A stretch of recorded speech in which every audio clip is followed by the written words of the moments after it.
Më vjen keq që i lash këtë që u bën isha barazim, megjithatë edhe po të ishte 1-0 nesha do të ishte tërësisht e hapur edhe në Shkodër.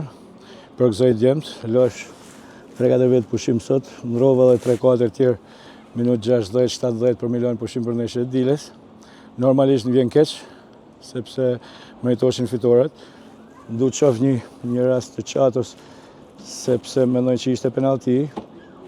Nuk e di, po gjithsesi komplimentoj djemt, bravo i qoftë.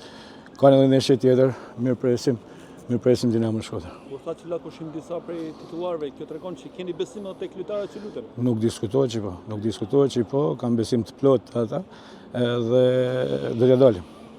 Një Jukaj i shkëlqyer, por ndoshta mund ta kishte mbyllur edhe Jago edhe Dros. Pikërisht më vjen keq, prandaj them vjen keq sepse kishim tana mundësit për me fitu neshën, ta mbyllshim me 2-0, gjithsesi komplimentoj djemt edhe nuk jam thellësisht i mërzitur sepse lanë maksimumin fushë lojës.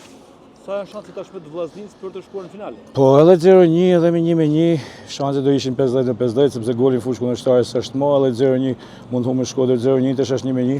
Megjithatë ne na del për detyrë fitojmë, na del për detyrë me shku në finale. Martini, bojkotuat intervistën për televizionin publik shqiptar në shenjë proteste ndaj prezantueses? Po nuk mundet një prezantuese me lekë që i paguajun televizionit publik, që më tepër një televizion publik, që mundet mu tallë me një lojtar me ngjyrë, mundet me i thonë